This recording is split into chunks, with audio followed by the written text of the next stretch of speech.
The Third Reich is collapsing, but not everyone knows it yet.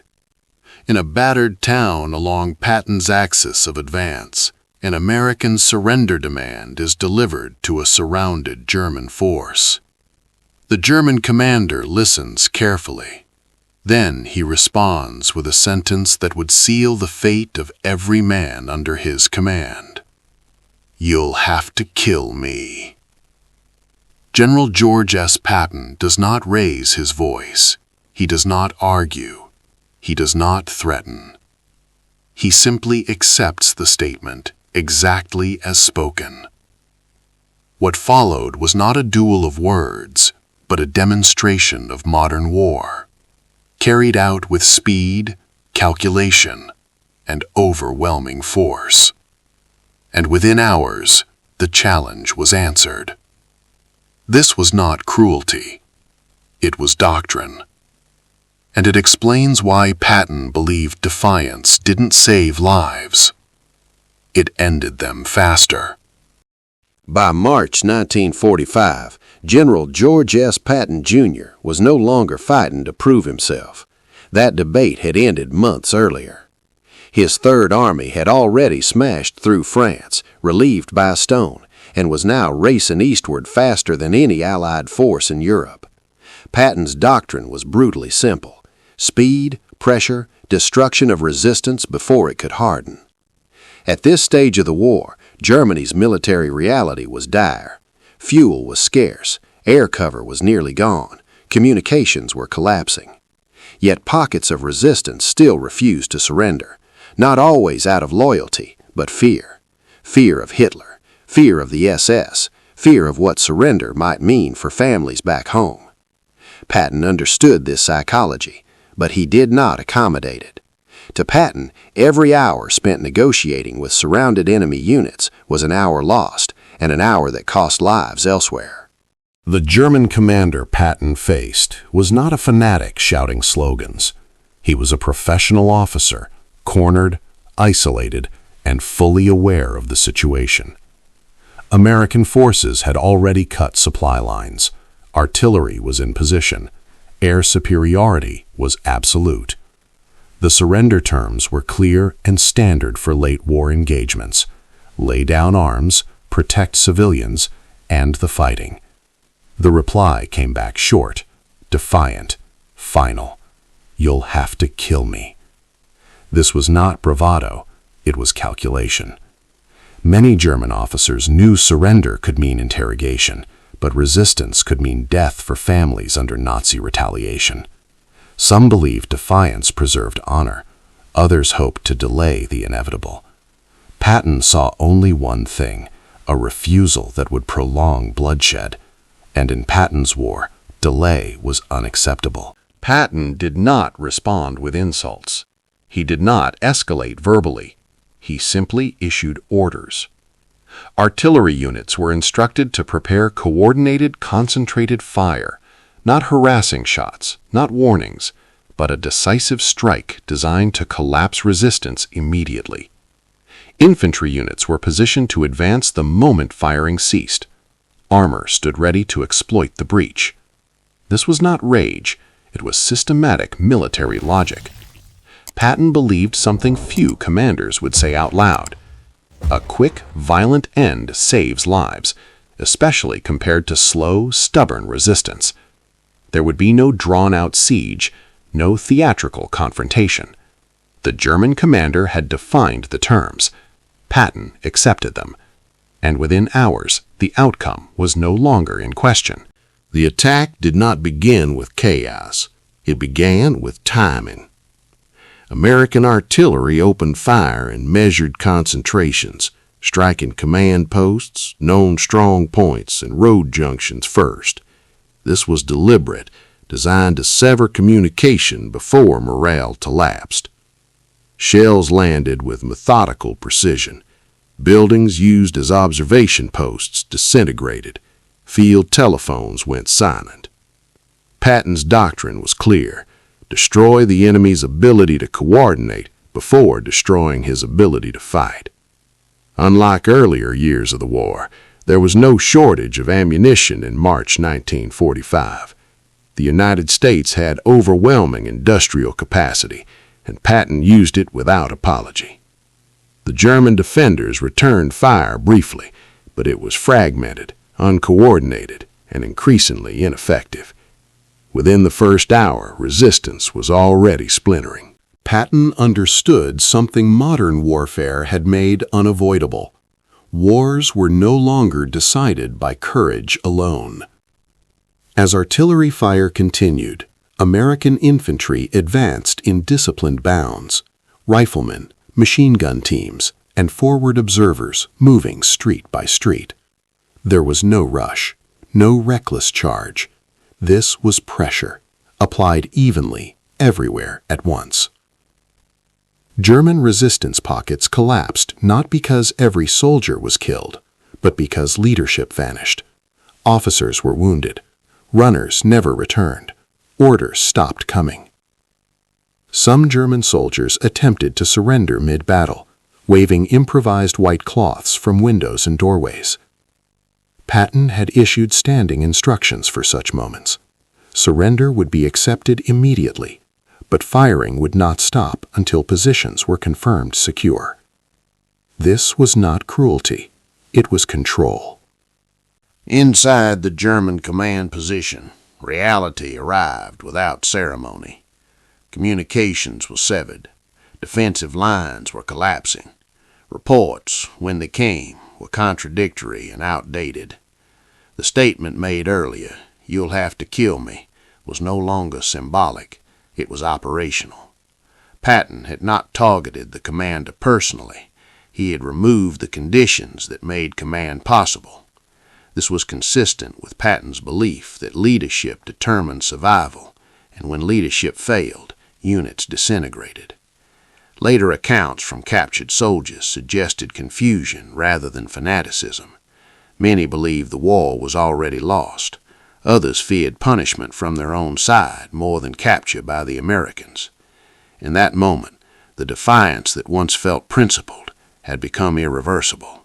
To understand what happened next, one must understand Patton's philosophy, not as legend, but as logic. Patton believed that prolonged fighting multiplied suffering.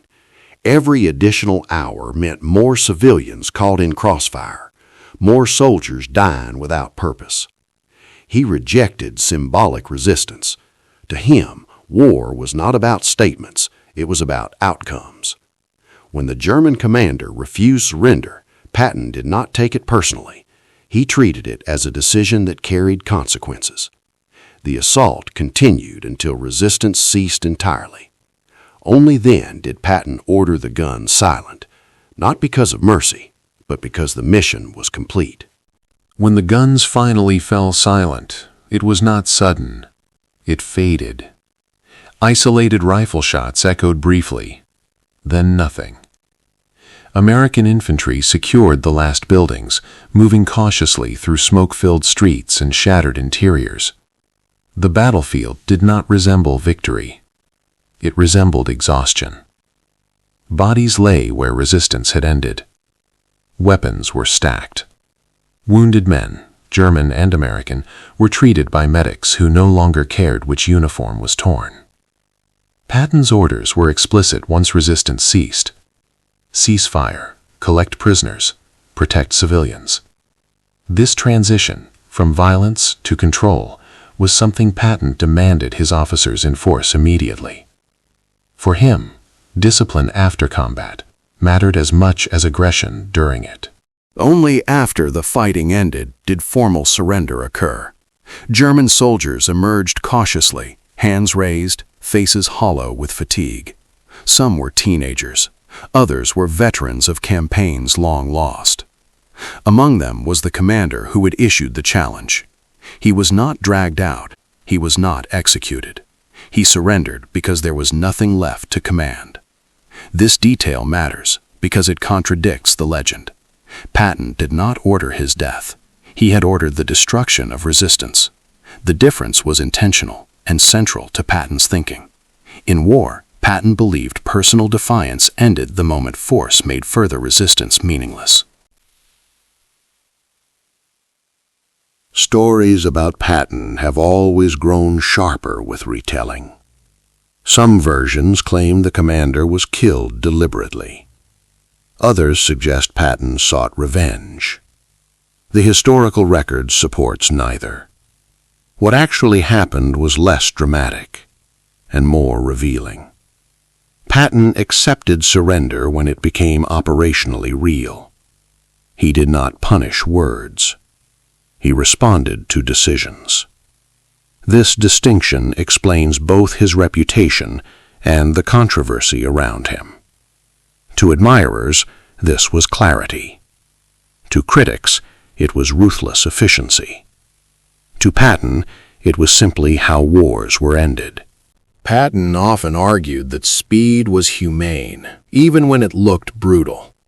He believed prolonged engagements consumed lives unnecessarily, especially civilian lives trapped between hesitation and resistance. In this case, the rapid destruction of organized resistance ended fighting in hours rather than days. Civilian areas were secured faster. Medical aid reached the wounded sooner. Further shelling became unnecessary. This was not mercy in the emotional sense. It was mercy through finality. Patton never claimed war could be clean. He claimed only that it could be ended faster or slower. By April 1945, encounters like this were becoming common across Germany. Some commanders surrendered immediately. Others resisted to the end, often for reasons that had little to do with victory. Patton's Third Army would capture hundreds of thousands of prisoners in the final weeks of the war, not because Patton negotiated better, but because he moved faster. The challenge, "You'll have to kill me," was never personal. It was a misunderstanding of how the war was already being fought. And in Patton's war, misunderstanding reality carried consequences. Patton rarely spoke about individual surrenders after they ended. He considered them tactical footnotes, not personal victories. What mattered to him was momentum. In his private correspondence and field remarks, Patton repeatedly emphasized that decisions, not emotions, determined outcomes in war. He believed hesitation allowed enemies to regroup, reorganize, and prolong destruction. This explains why Patton never softened his language about resistance. He did not romanticize defiance. He saw it as an obstacle to resolution. For Patton, the German commander's statement had not been a challenge. It had been a decision with predictable consequences. Even during the war, Patton's methods divided opinion. Some Allied officers believed he moved too fast. Others believed his language invited misunderstanding. After the war, critics argued that Patton's approach risked unnecessary destruction. But supporters countered with results: shorter battles, faster collapses, fewer prolonged sieges. This incident became part of that debate, not because of what Patton did afterward, but because of what he refused to do beforehand. He would not negotiate with refusal. To Patton, negotiation began only after reality had been accepted. For German officers in 1945, surrender was not merely a military act. It carried personal risk. Nazi directives had made retreat and capitulation punishable, sometimes retroactively. Families could be interrogated, homes seized. This context explains why some commanders delayed surrender even when defeat was obvious. It does not justify the decision, but it explains it. Patton understood this fear. He simply refused to let it shape American operations. To him, the responsibility of command was to end fighting, not to accommodate political terror imposed by the enemy's regime. Patton distrusted symbolic gestures in warfare. He believed that statements, challenges, and posturing belonged to a pre-industrial age of conflict. Modern war, he argued, was decided by logistics, timing, and force concentration, not words. The German commander's challenge was symbolic defiance. Patton's response was operational reality. This clash of perspectives explains why the exchange has lingered in memory. It was not a confrontation of personalities, but of philosophies. This incident did not define Patton, but it revealed him. He was neither merciful nor cruel by sentiment. He was consistent. When surrender was real, he accepted it. When resistance was declared, he ended it. The challenge, "You'll have to kill me," was not answered with anger. It was answered with inevitability. And in that response, Patton demonstrated the principle that shaped his entire campaign across Europe. War does not reward defiance. It rewards clarity. Within weeks of this incident, the war in Europe was over.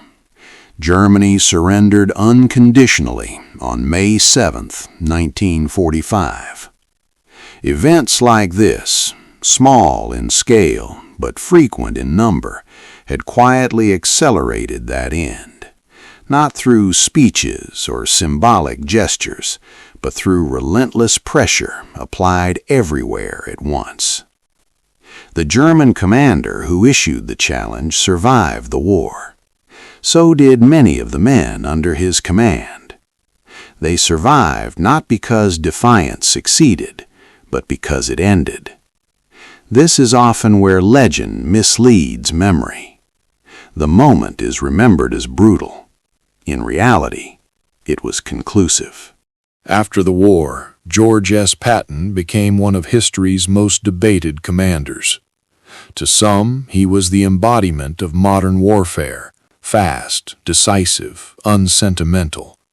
To others, he represented a dangerous refusal to compromise. Both views contain truth. Patton believed war was not a moral forum. It was a problem to be solved as quickly as possible. That belief shaped every decision he made, including how he responded to defiance. He did not see enemies as villains or heroes. He saw them as obstacles, or as prisoners, and that distinction defined his command. "You'll have to kill me." The statement has endured because it sounds final, defiant, dramatic, absolute. But war does not respond to drama. It responds to force, logistics, and time. Patton understood this before most of his contemporaries. He did not answer the challenge personally.